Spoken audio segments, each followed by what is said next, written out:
오늘 사건 상황실에 전해진 화제의 뉴스입니다. 신호등을 들이받은 채 멈춰있는 외제 스포츠카. 어떻게 된 일일까요? 지난 10일 밤 평택시 비전동의 한 도로. 노란색 스포츠카에서 하얀 연기가 피어오르는데요. 경찰관은 차 안에서 버티는 운전자를 밖으로 끌어냅니다. 알고 보니 음주 단속을 피해 달아났던 차량이었는데요. 음주 단속 현장에서 차를 돌려 달아나다가 약 40m 떨어진 신호등 지지대를 들이받고 멈춘 겁니다. 이 과정에서 경찰관이 차 문에 매달렸다가 넘어지기도 했는데요. 운전자인 20대 남성의 혈중 알코올 농도는 0.084%로 면허 취소 수준. 경찰은 음주운전과 난폭 운전 등의 혐의로 남성을 입건했습니다. 어학연수를 받던 외국인 학생 164명의 행방이 묘연합니다. 어디로 사라진 걸까요? 올해 인천대학교 한국어학당에 등록된 어학연수생은 모두 2천여 명. 최근 이들 중 베트남인 161명과 우즈베키스탄인 3명이 사라졌습니다. 이들은 1년 과정의 단기 어학연수를 받기 위해 입국했다가 약 3개월 만에 자취를 감춰버린 건데요. 이에 인천대는 규정에 따라 출입국 관리사무소에 신고했습니다. 학교 관계자는 이들이 수업에 적응하지 못해 잠적했다고 밝혔는데요. 하지만 애초부터 취업을 목적으로 불법 체류를 감수하고 한국어 학당에 등록했을 가능성도 있는 상황. 인천대는 무단 결석한 학생들에 대해 수료증 발급 없이 귀국 조치하는 방안 등을 검토 중입니다. 방화 셔터 사고로 의식을 잃은 서웅이에게 도움의 손길이 이어지고 있습니다. 우리 서웅이 열심히 애쓰고 있지. 엄마 아빠한테 오려고. 지난 9월 말 김해의 한 초등학교에서 방화 셔터에 깔려 의식불명 상태에 빠진 9살 서웅이.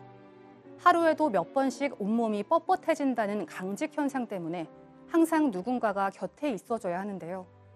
간병인 비용은 월 500만 원에 이르지만 건강보험 적용이 안 되기 때문에 전부 가족들의 몫입니다. 이에 여러 단체와 시민들이 자발적으로 모금에 나섰는데요. 하지만 아직 모금 이외의 방법은 마땅히 보이지 않는 상황. 모두의 간절한 바람대로 하루빨리 서웅이가 일어나길 기원합니다. 지난 5월 50대 남성을 납치해 살해한 뒤 시신을 유기한 혐의로 재판에 넘겨진 조직폭력배 하수인 2명에게 중형이 선고됐습니다. 사건 당시 두 사람은 시신 유기 장소 인근 모텔에서 수면 유도제를 복용한 후 의식을 잃은 상태에서 검거됐었습니다.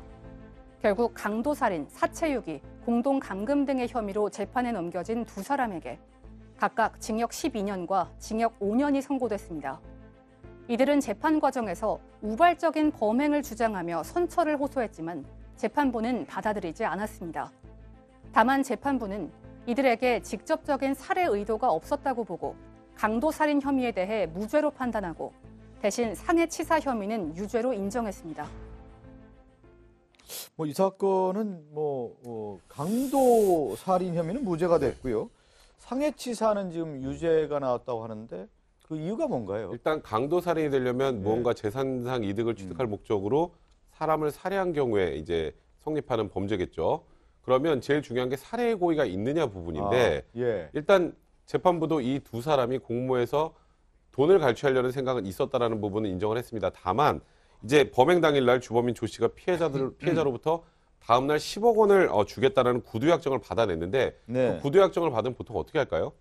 다음 날 기다려서 10억을 받으려고 하겠죠. 그렇죠. 그런데 그러니까 돈을 받지도 않았는데 피고인을 살해의 고의를 가지고 살해했다라고 보기에는 이제 다소 이해가 되지 않는다라는 거죠. 그러니까 대가성이 없었다라는 거군요. 그러니까 살해를 할 이유가 없었다는 거죠. 살인의 고의가 아니라 그러니까 쉽게 말해서 고문을 계속하면서 살려두고 돈을 받으려고 하지 거기서 살해를 할 이유가 없다는 거예요. 그러니까 살인의 고의는 부정을 했는데 이제 검찰도 그 부분을 어느 정도 고려해서 예비적으로 상해치사도 같이 이제 예비적으로 기소를 했는데 이제 사람을 다치게 하고 다치게 했는데 그걸 이유로 사망에 이르게 된 경위까지는 명백하게 넉넉하게 인정이 되기 때문에 강도살인이 아닌 상해치사 혐의를 유죄로 인정을 했고요. 그 외에 납치감금, 시신유기 혐의 모두 유죄로 인정을 했습니다. 예, 그러니까 조직폭력배 이제 하수인 2명에게는 이런 혐의를 통해서 이제 적용이 됐는데 주범인 그 폭력 조직 PJ파 부두목이죠. 조 씨는 아직 잡히지 않았지 않았습니까? 예, 그래서 경찰에서는 내년 1월 1일부터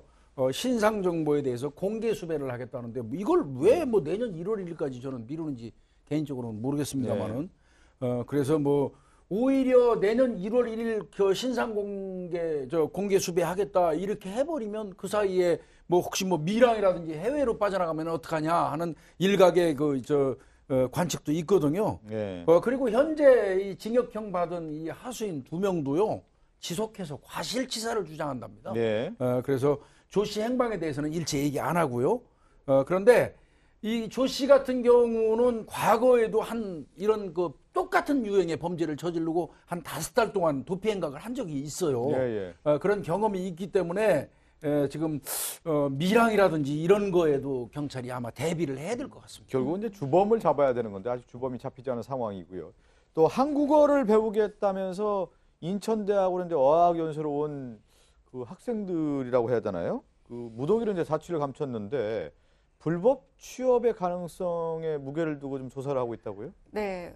왜냐하면요, 1,900명 정도가 인천 한국어 어학당에다가 등록을 했습니다. 근데 이게 164명이 한꺼번에 사라지다 보니까 그렇게 의심할 수밖에 없는데요. 실제로 163명이 10일 이상 지금 장기 결석 중인데요. 원래 학교에서는요, 이 사실을 알게 되면 10일 이상 결석을 하게 되거나 아니면 소재 불명이 된 경우 신고를 해야 됩니다. 그래서 15일 이내에 신고를 해야 되기 때문에 이런 부분에 있어서 지금 신고를 해서 수사를 중인데요. 실제로 그 어학연수생들이 원룸이라든지 다세대 주택에서 이렇게 3, 4, 5 하숙을 하면서 지내게 됩니다. 그렇기 때문에 불법 취업에 대한 유혹이라든지 이탈에 대한 유혹을 많이 받을 수 있기 때문에 이런 사람들이 처음부터 불법 취업도 있을 수 있겠지만 이렇게 유혹을 받아서 혹시 또 이탈한 것이 아닌가라는 생각도 하고 있다고 합니다. 이런 문제가 제기가 되는 거죠. 오히려 이런 어학연수생을 받아들였는데 실제 그것을 이용해서 한국에서 불법 취업을 목적으로 들어온 거 아니냐. 그래서 이 연수생 제도 자체가 문제가 있을 수 있는 거 아니냐라는 지적도 나오는 거죠. 무리한 연수생을 받은 게 아니냐. 계속적으로 문제제기가 되고 있습니다. 2017년에 43명이었거든요. 지난해에는 951명. 올해는 뭐 1,900명입니다. 43명에서 뭐 몇백 배가 몇십 배가 증가한 폭인데 결국 이렇게 증가했던 거는 정말 순수한 의미의 어학연수보다는 다른 데 이용하기 위해서 불법 취업이나 이런 걸 했을 가능성이 있고 결국 법무부 출입관리소에서 소재 파악을 빨리 나서야 될 것으로 지금 보입니다. 그리고 저희가 뭐 처음에 영상을 보여줬던 것 중에 하나가 이제 만취한 상태에서 스포츠카를 몰고 가다가 유턴하다가 그대로 신호등을 들이받는 사고가 있었거든요. 네, 20대 남성의 운전자였었고 10일 오후 10시 20분 한밤중입니다. 운전을 하다가 음주단속을 하는 경찰인 창문대를 실효하고 음주 측정기를 살짝 이렇게 운전자 입 쪽에 대주잖아요. 근데 이때 그대로 도주를 하는 바람에 심지어는 경찰의 손이 그 차에 그대로 툭 치여가지고 다치는 일까지 발생을 했고요. 문제는 도망을 오래 가지 못하고 신호등을 들이받으면서 이제 멈춰 섰는데 만약에 신호등이 없었으면 차량이 상가로 돌진을 해서 더 큰 피해가 있을 수도 있는 상황이었습니다. 음주단속 무서워서 도망쳤다 이렇게 밝혔습니다. 그래서 저 영상 보니까 위험천만한 상황이 그대로 보여드리고 있는데